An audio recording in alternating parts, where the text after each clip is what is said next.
पार्वती बोली शंकर से,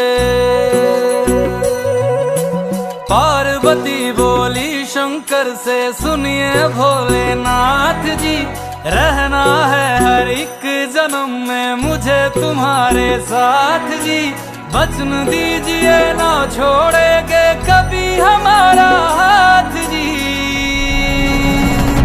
ओ भोलेनाथ जी, ओ शंभुनाथ जी, ओ भोलेनाथ जी, ओ शंकरनाथ जी, ओ भोलेनाथ जी, ओ शंभुनाथ जी, ओ भोलेनाथ जी, ओ शंकर